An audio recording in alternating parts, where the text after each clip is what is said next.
My coffee pot, mais qu'est-ce que tu fais? Allez, va-t'en, I got even sadder about my father because I never talked to him. For over 40 years, one of Hollywood's most brutal murders was met with a strange and persistent silence. But not from the killer. It was from the victim's closest friend. The world knew Bob Crane as the charming, wisecracking Colonel Hogan from the beloved sitcom Hogan's Heroes. But on June 29, 1978, that image was shattered when he was found bludgeoned to death in a Scottsdale, Arizona apartment. The investigation that followed uncovered a secret world of obsession and compulsion that shocked the public and forever tainted his legacy. As the media descended and the police investigation spiraled into a cold case, one man who knew Bob Crane better than almost anyone refused to speak. Robert Clary, who played Corporal LeBeau alongside Crane for 6 years, watched as his friend's name became synonymous with scandal.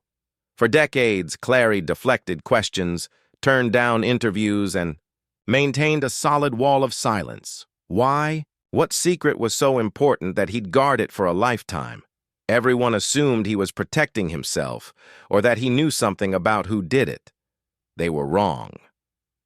Before he died, Robert Clary finally broke his silence and revealed the truth. And it wasn't what anyone expected. He didn't reveal who killed Bob Crane. He revealed why he protected his friend's memory to the very end. This isn't just a story about a murder. It's a story about a promise, a code of honor, and the profound loyalty of a man who refused to let his friend's life be defined by its tragic end. The scene in apartment 132A of the Winfield Apartments was one of unimaginable violence. Responding to a call from a concerned co-star, police found Bob Crane, the 49-year-old face of 1960s television comedy, dead in his bed. He had been beaten so severely his face was almost unrecognizable.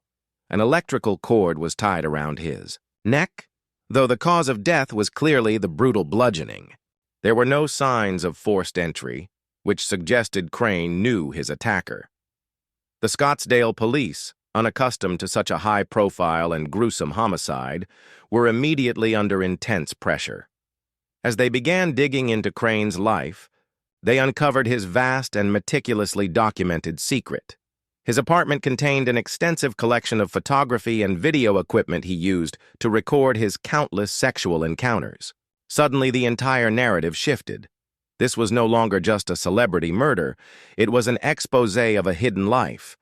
And at the center of it all was a man named John Henry Carpenter, a video equipment salesman who had become Crane's close friend and partner in his exploits. Suspicion fell on him almost immediately, and a long, frustrating investigation began, a story of fame, addiction, and betrayal that would captivate and horrify the public for decades. To understand the depth of Robert Clary's silence, you have to go back to the world he and Bob Crane built together. Hogan's Heroes, which ran from 1965 to 1971, was a phenomenon. Set in a German prisoner of war camp during World War II, the sitcom was, on its face, an audacious and risky concept.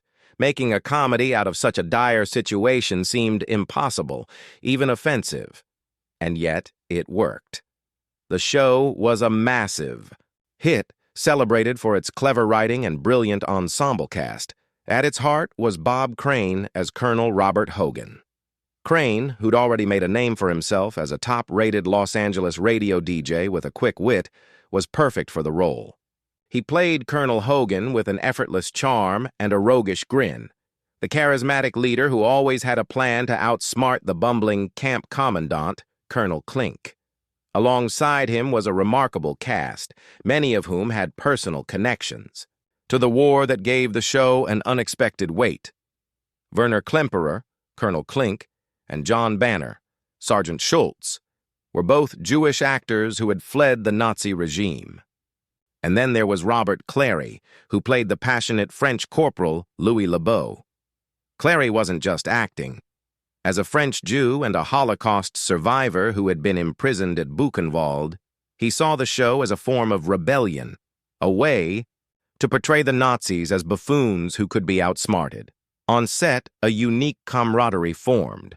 Despite the serious undertones of their real histories, the cast created a professional and often joyful environment. Crane was the undisputed star, the anchor of the show. Clary would later recall him as a consummate professional, always prepared, someone who almost never flubbed a line. Their on-screen chemistry was a reflection of a genuine off-screen rapport. Still, even in those golden years, there were glimpses of Bob Crane's complexities. The cast was largely made up of liberal Democrats, while Crane was a staunch Republican, a political difference. Clary said they simply didn't discuss to keep the peace. Clary noted his closest friends on set were Werner Klemperer and John Banner, hinting at a slight professional distance from Crane even then. And then there was Crane's personal life. His reputation as a ladies' man was well known. He had an affair with Cynthia Lynn, the actress who played Klink's first secretary, and later became involved with her replacement, Patricia Olson, who went by the stage name Sigrid Valdis. Crane eventually divorced his high school sweetheart and married Valdis in 1970, right on the Hogan's Heroes set. To his co-stars, these were personal matters. Robert Clary and the others operated under a simple, unwritten rule. As long as Crane was professional and kind on set, his private life was his own. They saw a talented actor who showed up, did his job brilliantly, and brought an infectious energy to every scene.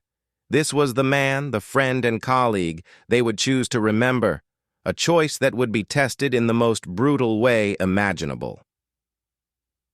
When Hogan's Heroes ended in 1971, Bob Crane faced the classic actor's struggle, escaping the shadow of an iconic role. He took parts in Disney films like Super Dad, but never recaptured the fame he'd had as Colonel Hogan. He found steady work on the dinner theater circuit, touring the country in a play called Beginner's Luck. It was a grind of motels and small stages, a world away from network TV glamour. And it was during this time that his private obsession fully took over. His fascination with recording his sexual encounters, which began during his TV heyday, became a full-blown compulsion. He was aided by John Henry Carpenter, the video equipment salesman who enabled and participated in Crane's exploits. Together, they created a vast secret library of tapes and photos. On June 29, 1978, that secret was violently thrust into the spotlight. When Scottsdale police uncovered evidence of his double life, the media frenzy was immediate and intense. The story of Bob Crane, the beloved TV hero, was gruesomely rewritten overnight. He was branded a sex addict, a term just entering the public consciousness, and his story became a cautionary tale of a fallen star whose dark appetites had led to his doom. The investigation quickly zeroed in on John Carpenter. He had been with Crane in Scottsdale just before the murder, and Crane had reportedly told his son he planned to end the friendship, calling Carpenter a nuisance. This gave Carpenter a motive, a crime of passion born from rejection. Evidence found in his rental car seemed to support this. Investigators discovered blood smears of type B, the same as Crane's. But the case was plagued by problems. The small Scottsdale Police Department wasn't equipped for such a complex investigation, and crucial evidence was mishandled. Citing the lack of a murder weapon, theorized to be a camera tripod that was never found, the county attorney initially declined to press charges. The case went cold, leaving a cloud of suspicion over Carpenter and a storm of sensational headlines swirling around Crane's legacy. For the cast of Hogan's Heroes, the news was a devastating blow. They were confronted with two irreconcilable images of their friend, the professional, charming man they knew and the dark, obsessive figure in the press. In the aftermath, many of them made a collective decision. They would only grant interviews if they could speak about the good man they remembered. Unsurprisingly, in a media landscape hungry for lurid details, there weren't many takers. This was the reason for Robert Clary's silence. He knew the ugly details emerging about his friend's life, but he had made a deeply personal and principled choice not to participate in the public dissection of Bob Crane's character. When the 2002 biopic Autofocus portrayed Crane's life, in graphic detail, Clary stood firm, forcefully declining to comment. His silence wasn't about the crime, it was about the man. He had chosen to remember his friend on his own terms. For over a decade, Bob Crane's murder remained one of Hollywood's most infamous cold cases. John Carpenter lived under a shadow of suspicion, but was a free man. The Crane family was left in an agonizing limbo, with no answers and no justice. Then, in the early 1990s, a tenacious investigator named Jim Raines re-examined the files and found a previously overlooked crime scene photo. It appeared to show a small speck of brain tissue on the passenger door of Carpenter's rental car. The physical sample was long gone, a critical failure of the initial investigation, but a judge ruled the photograph itself was admissible. This was enough to reopen the case. In June 1992, 14 years after the murder, John Henry Carpenter was arrested and charged with first-degree murder. The 1994 trial was a media spectacle. The prosecution argued that Carpenter, enraged by Crane's decision to end their friendship, bludgeoned him to death. They leaned heavily on the circumstantial evidence, the Type B blood in the car and the newly discovered photograph. The defense, however, powerfully dismantled the prosecution's case, highlighting the sloppy police work from 1978. They argued the speck in the photo couldn't be proven to be tissue. They brought in witnesses who testified that Crane and Carpenter had a friendly dinner the night of the murder, contradicting the story of a hostile breakup. But their biggest weapon was the lack of definitive forensic evidence. DNA tests on the blood found in the car were not only inconclusive, but, in later testing, even excluded Crane as the source for some of the samples, a devastating blow to the prosecution. One juror later said, "If we had DNA from that car, he would have been found guilty, 100% positive." But they didn't. The defense also painted a picture of Crane's life that offered up a multitude of other potential suspects: scorned lovers, jealous husbands. Arguing the case against Carpenter was built entirely on speculation. On October 31st, 1994, after an 8-week trial, the jury returned its verdict: not guilty. John Henry Carpenter was acquitted. He maintained his innocence until he died of a heart attack in 1998. The verdict left the case officially unsolved, plunging it back into mystery.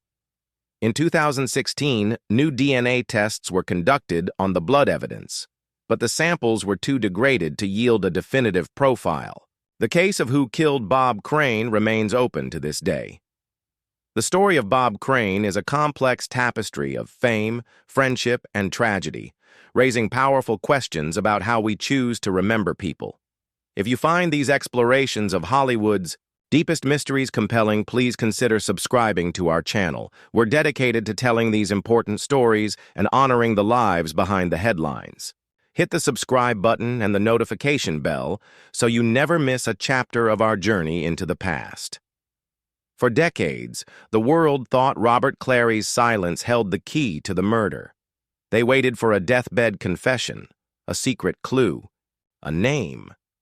But they had completely misunderstood the man. When Clary finally did share his thoughts, it wasn't for a TV special or a tell-all book. It came in a form as quiet and dignified as he was: a handwritten letter.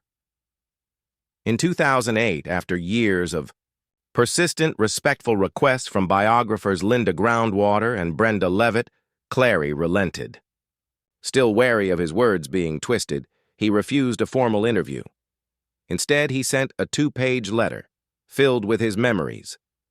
And in his own hand, he finally explained the principle behind his long silence.